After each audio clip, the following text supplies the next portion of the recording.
नमस्कार, खबरों की खबर में आपका स्वागत है। ऐसा लग रहा है कि मोदी सरकार और गृह मंत्री अमित शाह ने यह फैसला कर लिया है कि पीएफआई को पूरे देश में बैन करने का वक्त अब आ चुका है। और जिस तरीके से पीएफआई के खिलाफ कार्रवाइयां हो रही हैं और जिस हिसाब से पब्लिक ओपिनियन क्रिएट हो रहा है, उसमें यह कहा जा सकता है कि बहुत जल्द पीएफआई के ऊपर देशव्यापी बैन लगने वाला है।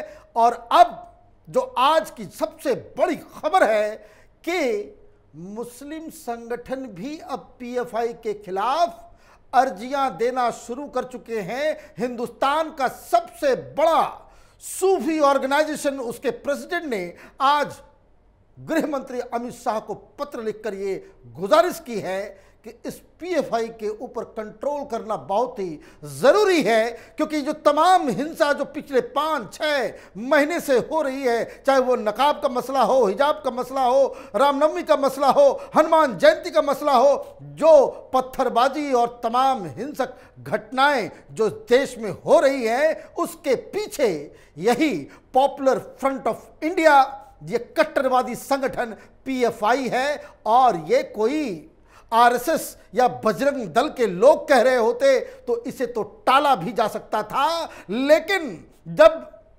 जो नरमपंथी मुस्लिम ऑर्गेनाइजेशंस हैं, जिनको हिंदुस्तान से प्रेम है, जो भाईचारा देखना चाहते हैं देश के अंदर, उन्होंने अब खुल्लम खुल्ला अपना पोजीशन ले लिया है कि ये पीएफआई एक ऐसा वायरस है कि जिसे इस देश से निकालना बहुत ही ज़रूरी हो चुका है। जो पत्र आया है हमारे पास, उस पत्र की कॉपी है, आप देखिए इसमें क्या लिखा हुआ है। ये पत्र सूफी खानकाह एसोसिएशन की तरफ से जारी किया गया है। उसके प्रेसिडेंट सूफी एम कौसर हसन मजीदी ने इस पत्र को लिखा है और सीधे गृह मंत्री को एड्रेस किया गया है। और चिट्ठी को chief minister of Karnataka, chief minister of Kerala, chief minister of Tamil Nadu और state police head Karnataka, Tamil Nadu और केरल को भेजा गया है। मतलब एक ऑथेंटिक चिट्ठी, एक ऑथेंटिक अपील, देश में अमन कायम करने की एक पहल सूफी ऑर्गेनाइजेशंस की तरफ से हो रही है। क्या लिखा गया? It is a humble request that Sufi Khanqah association, the largest organisation of Sufis in India, is constantly being warned about the chaotic activities of the extremist organization PFI since the launch of the Save Democracy campaign released by PFI on 26 January 2022. Incidents of communal disharmony have come to light continuously across country, with direct indirect involvement of PFI in most of the incidents brought to light by the investigating agencies. बात समझ लीजिए, ये कोई आरोप BJP, Bajrang Dal, RSS की तरफ से नहीं लगाया जा रहा।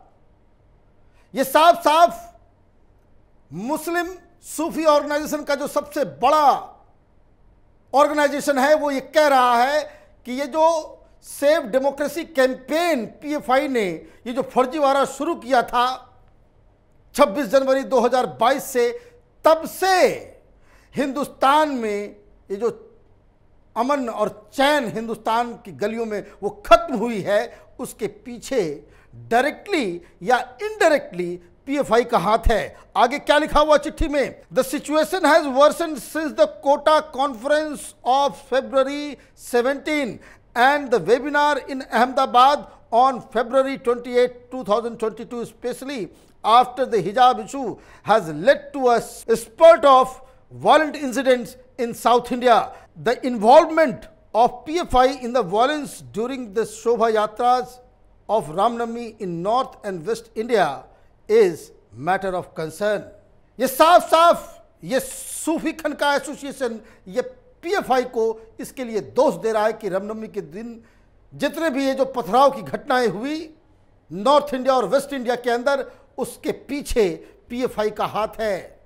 आगे क्या लिखा हुआ है? Ramnavami like violence in north India may be repeated by PFI in South India at the time of Eid due to which PFI has started its activities in South India. By PFI leader Mohammad Saqif in Mysore, Karnataka on 29th April.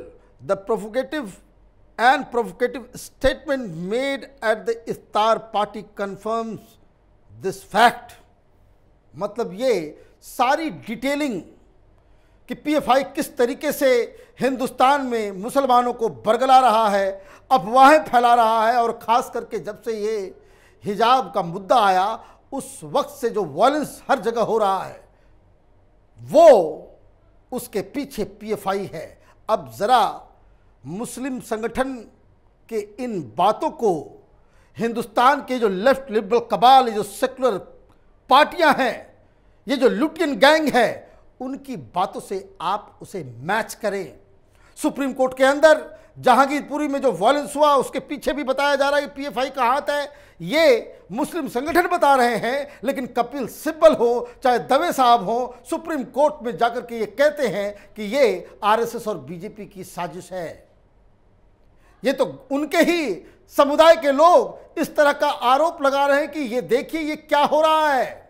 और मैं आपको बता दूं, PFI को ban नहीं किया गया तो ये जो हिंदू मुसलमानों के बीच जो बवाल मच रहा है ये खत्म नहीं होने वाला, क्योंकि इसकी फंडिंग, इसका सब कुछ, उसका पूरा स्ट्रक्चर वो इतना ज़्यादा पेनिट्रेट कर चुका है कि इसे काबू पाना बहुत ही ज़रूरी है। और मैं आपको एक बात और बता दूं, ये कोई सूफी ऑर्गेनाइजेशन की तरफ से पहली बार ये चिट्ठी नहीं लिखी गई है। हमारे पास एक और चिट्ठी है, वो चिट्ठी है 19 नवंबर 2020 की।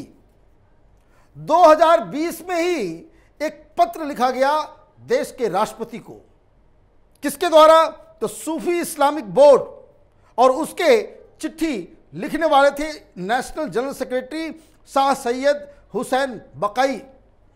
इन्होंने क्या लिखा, ये तो और भी 2 स्टेप आगे है। ये बातें 2020 में ही राष्ट्रपति को बकायदा संज्ञान में ला दिया गया था, जिसमें उसका विषय जो लिखा हुआ है, विषय पे ही लिखा हुआ है, पीएफआई के सदस्यों द्वारा युवा वर्ग को बरगलाकर आतंकी तथा देश विरोधी कार्यों में लिप्त करने और उसके कारण उत्पन्न अराजकता को समाप्त करने हेतु उक्त संगठन को अखिल भारतीय स्तर पे प्रतिबंधित करने के संबंध में। चिट्ठी का सब्जेक्ट है, कंटेंट क्या है? कंटेंट आप सुनेंगे आपका भी दिमाग हिल जाएगा कि ये जो मुसलमानों में जो सूफी सेक्ट के लोग हैं वो पीएफआई के बारे में क्या बता रहे हैं। क्या लिखा है?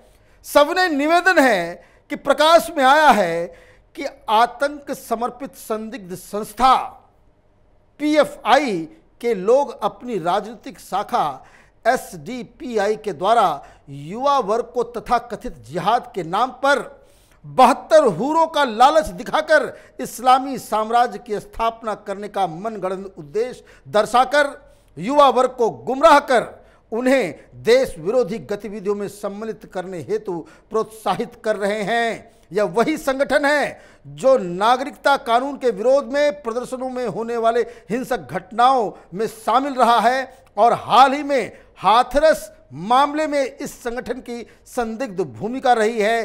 पूर्व में उपरोक्त संगठन को झारखंड राज्य में प्रतिबंधित भी किया जा चुका है। मूलतः केरल प्रदेश में बना यह संगठन तथा कथित जिहादियों की सहायता के लिए बनाया गया, जिसका नेटवर्क कुख्यात वैश्विक आतंकी संगठन आईएसआईएस से जुड़ा हुआ है। सारी बातें खत्म। अब ये दिन के उजाले की तरह साफ है कि मुस्लिम कम्युनिटी के लोग खुद मोदी सरकार को बता रहे हैं कि ये जो पीएफआई है ये कोई हिंदुस्तान में ऑपरेट करने वाला, हिंदुस्तान की भलाई चाहने वाला कोई संगठन नहीं है। ये हिंदुस्तान में इस्लामिक साम्राज्य बिठाना चाहता है और उसके लिए युवा वर्ग को 72 हूरों का सपना दिखाकर उन्हें आतंकी बनाने में जुटा हुआ है। और इसलिए ये सूफी ऑर्गेनाइजेशंस अब पीएफआई के ऊपर नेशनल बैन की मांग कर रहे हैं। मतलब ये कि अब मुस्लिम ऑर्गेनाइजेशंस भी पीएफआई के कारनामों से वाकिफ हो चुके हैं और उनको समझ में आ गया है कि वो कौन लोग हैं जो विदेश से पैसे लेकर, हवाला रैकेट से पैसे लेकर के ये सारी चीजें इस पत्र में लिखा हुआ है। किन के पास हथियार होते हैं, ये हवाला रैकेट से ऑपरेट करते हैं। अभी हाल में ही ड्रग्स का एक जखीरा पकड़ा गया ओखला के पास शाहीन बाग में, जिसके बारे में बताया जा रहा है इसके लिंक्स जो हैं वो दुबई से जुड़े हुए थे। ये पैसा कहां जा रहा है, किसके पास जा रहा है?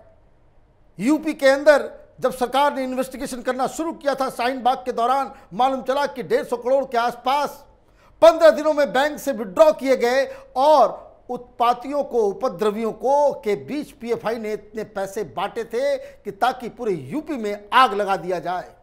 अब जब मुस्लिम संगठन के तरफ से ही इस तरह की मांगे की जा रही हैं तो बैन होना तो निश्चित है। मैं एक बात और आपको बता दूं, सरकार ने फैसला कर लिया है कि पीएफआई के ऊपर बैन होगा, लेकिन यह भी मालूम है कि बैन होते ही यह मसला सुप्रीम कोर्ट में चला जाएगा, जहां वही दवे साहब, कपिल सिब्बल साहब, मनु सिंघवी साहब, प्रशांत भूषण, इस तरह के बड़े बड़े महंगे वकील पीएफआई के समर्थन में खड़े हो जाएंगे और तब जब जिरह होगी तो केंद्र सरकार को जवाब देने के लिए इस तरह की जो चिट्ठियां हैं वो बहुत ही अहम होंगी कि जब सरकार फैसला ले रही है तो इस फैसले के साथ हिंदुस्तान का मुसलमान भी शामिल है, इस फैसले में उनकी भी हिस्सेदारी है। और ये तमाम चिट्ठियां अपने आप में एक बात का सबूत है कि देश में लोग शांति से रहना चाहते हैं, लेकिन जो लोग देश की जनता के द्वारा रिजेक्ट किए जा रहे हैं, जिनको जनता ने राजनीतिक सत्ता से बाहर कर दिया है, वही इस तरह के संगठन आतंकियों के साथ मिलके, देश विरोधी संगठनों के साथ मिलके वो अपनी राजनीति चमकाना चाहते हैं। और मोदी सरकार के ऊपर ये बड़ा दायित्व है, सुप्रीम कोर्ट के ऊपर बहुत बड़ा दायित्व है कि इस तरह के संगठन को सदा के लिए हिंदुस्तान में समाप्त कर दिया जाए। हमारी नज़र इस खबर पे बनी हुई है। कैपिटल टीवी ने 2 सप्ताह पहले ही बताया था कि सरकार, मोदी सरकार बहुत जल्द पीएफआई पे बैन लगाने वाली है और उसी प्रक्रिया का ये एक हिस्सा है कि जब मुस्लिम समुदाय की तरफ से ही बैन की मांग सामने आ रही है। आप देखते रहिए कैपिटल टीवी, हमारे वीडियोस को लाइक कीजिए, शेयर कीजिए और हमारे चैनल को सब्सक्राइब कीजिए। धन्यवाद।